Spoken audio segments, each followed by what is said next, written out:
Woman accused of shooting and killing a man at a Midland City party is claiming it was in self-defense. She was arrested Friday after deputies say she shot the man to death in a Midtown apartment. But today, Mary Jackson was in court where she said the shooting stemmed from an altercation where she says she feared for her life.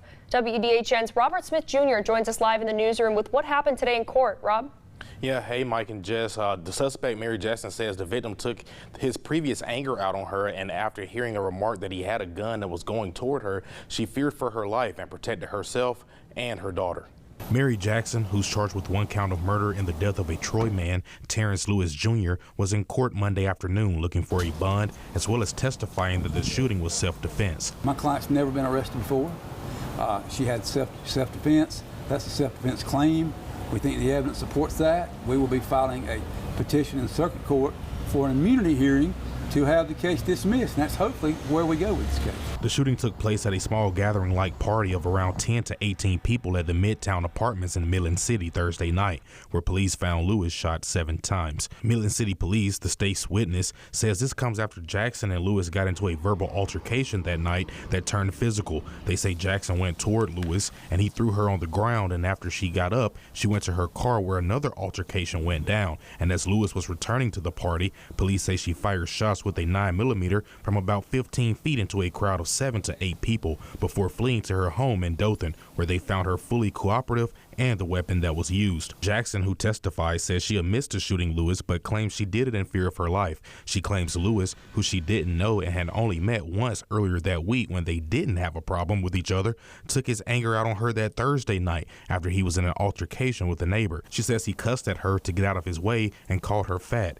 pushed her against a brick wall outside, snatched her wig off, and hit her in the face. When she tried to leave going to her car, she says he followed her and made comments saying, "I don't care what she got, I got something too," referring to a gun. She says he went to his car and she thought he grabbed his gun, and when he came back her way, she fired shots fearing what he may do to her in the heated moment with her child in the backseat of the car.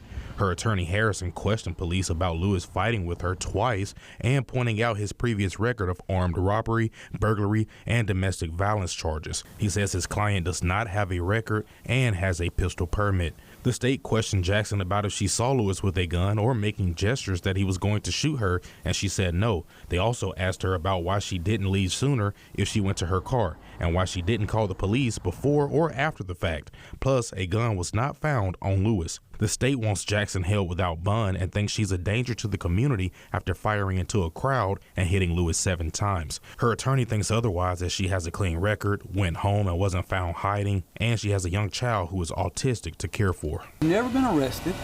We live with our daughter in Dothan, have for several years, grew up in Dothan, and we're asking for a very low bond so that we can be released, take care of our daughter, take care of our family, and defend this case.